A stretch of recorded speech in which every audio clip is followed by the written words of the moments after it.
Welcome sa Tagalog Horoscope, ang iyong gabay sa pang-araw-araw na buhay. Hatid namin ang pinakadetalyadong horoscope na magsisilbing gabay mo sa pera, trabaho, pag-ibig, kalusugan, at swerte. Naway magtagumpay sa buhay ang lahat ng ating tagapakinig at subscribers sa buong mundo. Maraming salamat sa pag-subscribe at tanggapin ang siksik, liglig, at umaapaw na biyayang hatid ng Tagalog Horoscope. Ito ang iyong pang-araw-araw na horoscope para sa Cancer, para sa Marso 26, 2025. Sa araw na ito, yakapin mo ang likas na enerhiya ng pagkalinga at pagmamalasakit na bumabalot sa iyong pagkatao. Ikaw ay tulad ng isang mainit na yakap o isang maaliwalas na tahanan na nagbibigay ng ginhawa sa mga taong nasa iyong paligid.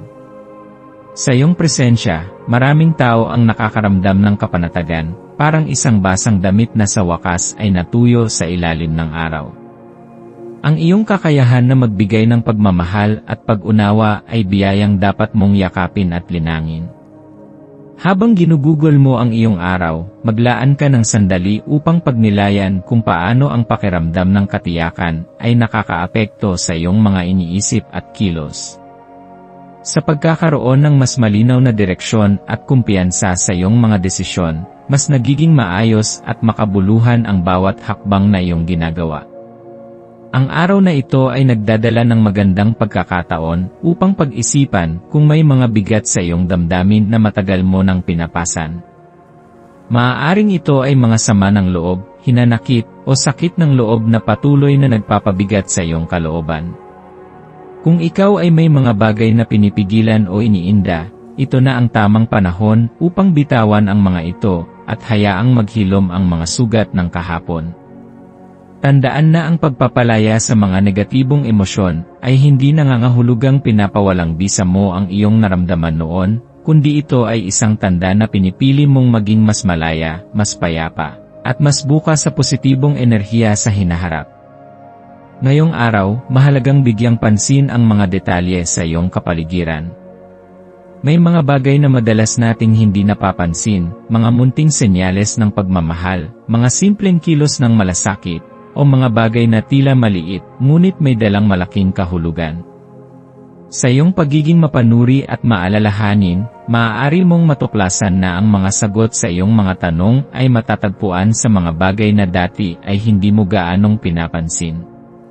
Sa pamamagitan ng iyong heightened awareness, magiging mas malinaw sa iyo kung ano ang mga hakbang na dapat mong gawin upang mapabuti ang iyong mga relasyon, kalusugan, at pang-araw-araw na buhay. Habang ikaw ay nagiging mas mapanuri, huwag din kalimutan na bigyang halaga ang iyong sariling damdamin. Minsan, masyado kang nagiging abala sa pag-aalaga sa iba kaya nakakalimutan mong alagaan ang iyong sarili. Sa araw na ito, pag-isipan kung paano mo maibabalik ang iyong sigla sa pamamagitan ng mga simpleng gawain na nagpapasaya sa iyo.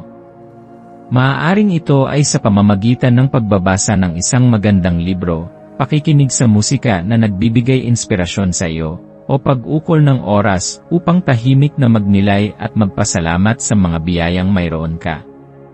Sa pagdating ng gabi, maaaring mapansin mo ang sarili mong bumabalik sa mga alaala ng mga pagsubok at tagumpay na iyong pinagdaanan.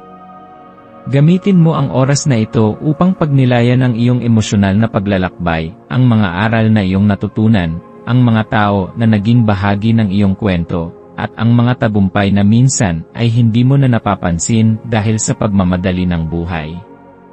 Sa pamamagitan ng pagbibigay pansin sa mga bagay na ito, matutulungan mo ang iyong sarili na mas maintindihan kung paano ka lumago bilang tao, at kung paano mo maipagpapatuloy ang landas tungo sa kapayapaan at kaligayahan.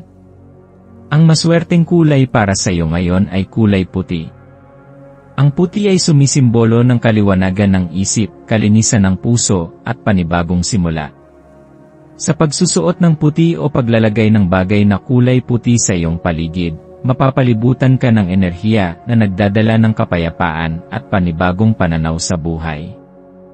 Ang iyong maswerteng numero para sa araw na ito ay 2, 11, at 24. Ang dalawa ay kumakatawan sa pagkakaisa at balanse, isang paalala na mahalaga ang pakikinig sa iba, at pagbibigay ng pagkakataon sa mga taong mahal mo na makiisa sa iyong mga plano.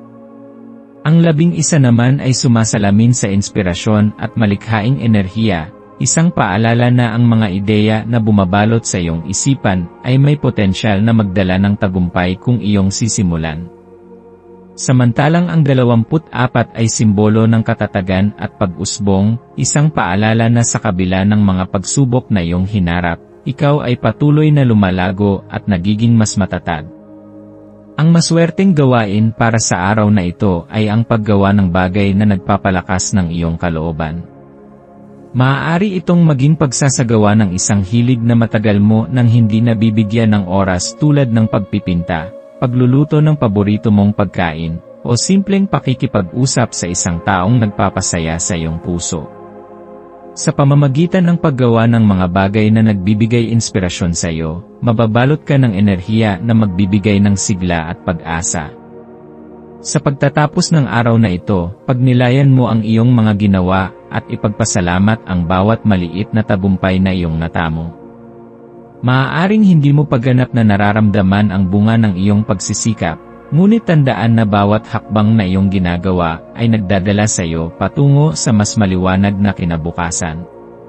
Tiwala kang sa bawat pagbitaw mo ng mga lumang pasanin ay binibigyan mo ang iyong sarili ng puwang upang tanggapin ang mga bagong biyaya na darating sa iyong buhay.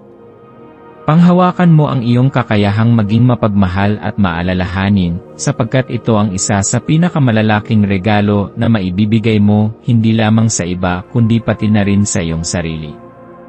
Habang patuloy kang nagbibigay ng pagmamahal, tandaan na ikaw rin ay karapat-dapat tumanggap ng pagmamahal at pangunawa. Sa bawat araw na lilipas, hayaang ang iyong puso ay maging gabay mo upang lumikha ng mas magaan, mas mapayapa, at mas makabuluhang buhay.